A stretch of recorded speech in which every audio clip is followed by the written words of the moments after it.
আবারে ও সবাইয়ের প্রতিবাদ করতো গো, সবাইয়ের উপকার করতো গো। ও ভালো ছেলে গো, ও আমাদের কাকে বোঝাতো গো। আমি বড় হলে সবাইকে তোদের দেখবো গো। আনিসকে মেরে দিল কে, কি করে জানবো পুলিশ এসে? ঝগড়া করতো না গো, কারুর সাথে লেখাপড়া নিয়ে থাকতো গো। নেশা করতো না বাবা, ও যে ভাইজানের সাথে থাকতো গো।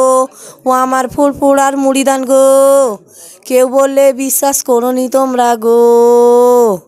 আর কি বলবো তোমাদের খাকে, কোনো রকম কিন্তু নেশা করতো না। কিছু নেশা নেই গো।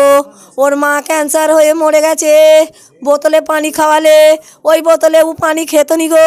পান খেত বলে পানের নেশা ওর মায়ের ছিল গো।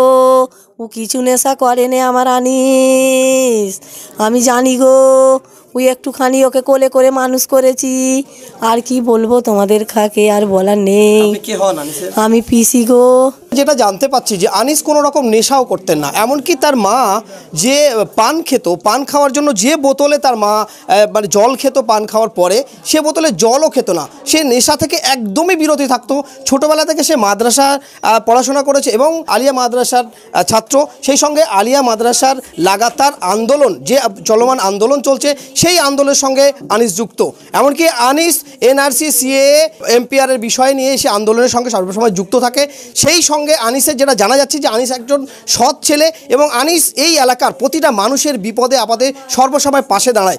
আনিসের কোনো শত্রু নেই বলে তারা জানাচ্ছেন, এই তার প্রতিবেশীরা এবং তার বাড়ির লোকেরা সেটা জানাচ্ছেন।